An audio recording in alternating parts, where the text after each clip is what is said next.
Hello my dear students, next question हमारे पास में 9.25 है और इस क्वेश्चन में कुछ पार्ट्स हैं ए बी सी डी और उनका आंसर हमको देना है। क्वेश्चन का फर्स्ट पार्ट ए हम देख रहे हैं। क्वेश्चन में गिवन है angle subtended at I by an object is equal to the angle subtended by I when virtual image produced by the magnifying glass. In what sense then does the magnifying glass provide the angular magnification? तो अगर हम यहाँ पर angular magnification की बात करते हैं, सबसे पहले इस कॉन्सेप्ट को हम समझ जाते हैं कि अगर हमारे पास में कोई ऑब्जेक्ट रखा हुआ है ना, मान लेते हैं इस मैग्नीफाइंग ग्लास के सामने कोई ऑब्जेक्ट रखा हुआ है और उस ऑब्जेक्ट को अगर हमको मैग्निफिकेशन चाहिए तो उसका जो फोकल लेंथ है एफ, उसके अंदर हमको रखना पड़ेगा। ओके, और जब हम इसके अंदर रखते हैं तो इसका इमेज जो बनेगा वो इसके पीछे ही बनेगा। ओके, इसके पीछे ही कहीं इसका इमेज यहाँ पर बनेगा, बिहाइंड दी ऑब्जेक्ट बनेगा A dash B dash. Okay, virtual image बनेगा, इरेक्ट बनेगा और लार्ज साइज का बनेगा, तो ही उसे हम कहेंगे magnification.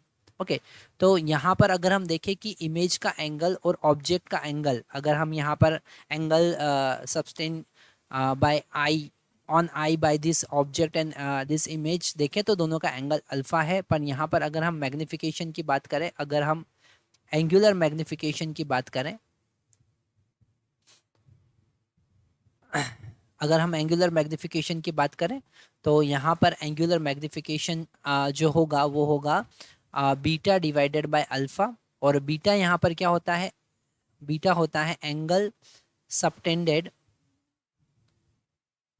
Subtended by image, okay, by image divided by angle subtended by object.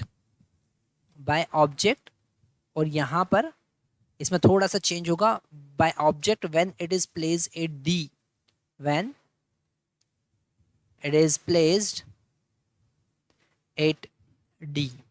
Okay, तो अगर हमको हमने ऑब्जेक्ट को डी पे रखा है तब कितना एंगल वो सबटेंड कर रहा है उससे हम यहाँ पर डिवाइड कर रहे हैं, तो डेफिनेटली यहाँ पर एंगल अलग होगा, तो हमको मैग्निफिकेशन, एंगुलर मैग्निफिकेशन कुछ ज़्यादा यहाँ पर मिलेगा, वो इक्वल नहीं होगा।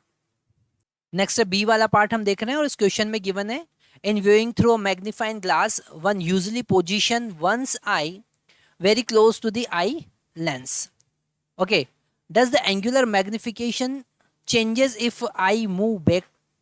ओके, अगर हम थोड़ा सा दूर से देखेंगे आई पीस के थ्रू तो क्या एंगुलर मैग्निफिकेशन चेंज होगा? ओके, तो यहाँ पर डेफिनेटली एंगुलर मैग्निफिकेशन चेंज होगा। Yes, yes it will change, क्योंकि एंगुलर मैग्निफिकेशन जो होगा, है ना, अगर हम एंगुलर मैग्निफिकेशन का डेफिनेशन देखें, है ना, एंगुलर मैग्निफिकेशन का डेफिनेशन देखें तो it is beta divided by alpha. Beta यहाँ पर क्या है? बीटा यहाँ पर है angle subtended by image, bye final image, okay, divided by image divided by angle subtended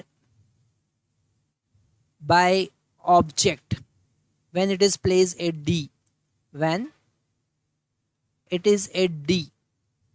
okay, तो यहाँ पर दोनों अल्फा का वैल्यू चेंज हो जाएगा। अगर हम आइज को पीछे लेके जाएंगे तो अल्फा डिक्रीज हो जाएगा, और अल्फा डिक्रीज हो जाएगा, बीटा भी यहाँ पर डिक्रीज होगा, तो मैग्निफिकेशन यहाँ पर चेंज होगा। ठीक है, तो यहाँ पर हम लिख सकते हैं both alpha and beta, alpha and beta will change,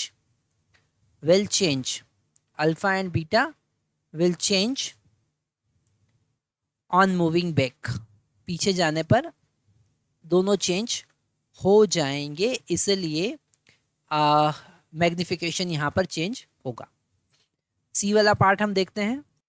यहाँ पर हमारे पास सी वाला पार्ट है, उसमें कहा है magnifying power a simple microscope is inversely proportional to the focal length, okay, of lens.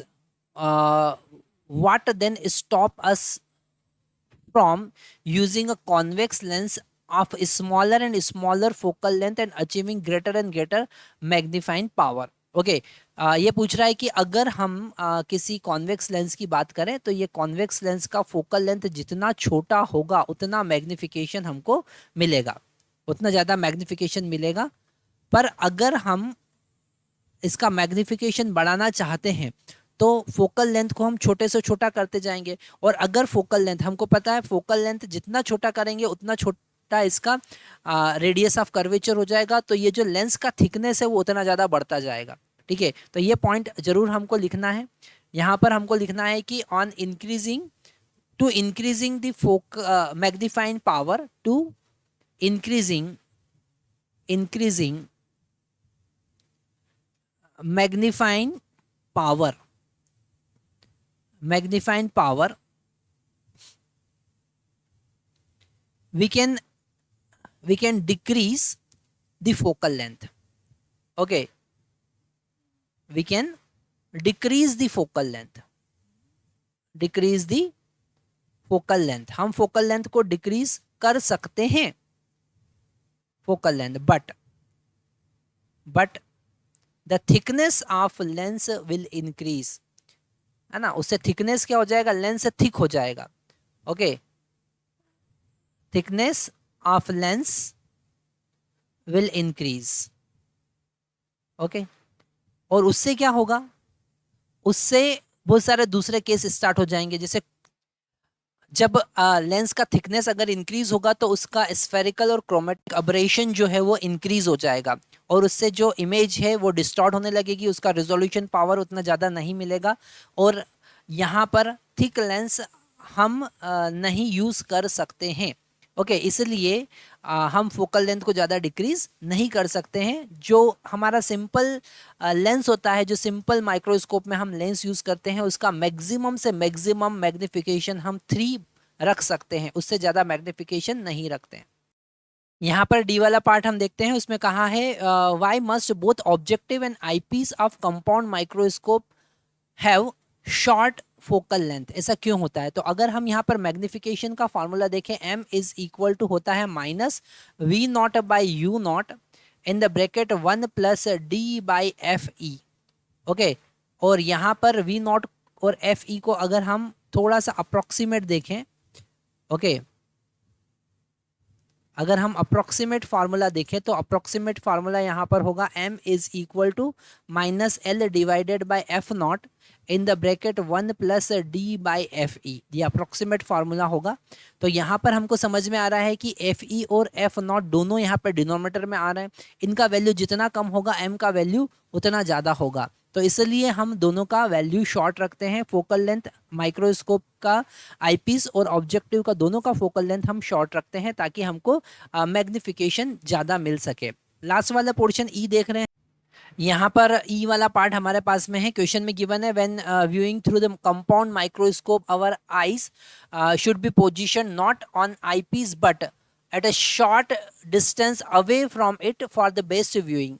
Y, ऐसा क्यों हम करते हैं, जो आईपीस होता है, आईपीस उसका बहुत छोटा होता है। ओके, और जब हम हमारी आई से उस आईपीस के अंदर देखते हैं तो हम अगर उसके बहुत ज़्यादा पास रखेंगे तो पूरा रीजन हम देख नहीं पाएंगे, जो फील्ड व्यू है वो डिक्रीज हो जाएगा। तो हम अगर थोड़ा सा दूर दूर रखेंगे ताकि उसकी जो प्रॉपर इंटेंसिटी है, प्रॉपर लाइट है, वो हमारे प्यूपिल तक पहुँच पाए, आई लेंस तक पहुँच पाए। ओके, इसलिए हमको थोड़ा सा दूर से देखना चाहिए। How does should be the short distance between I and eyepiece।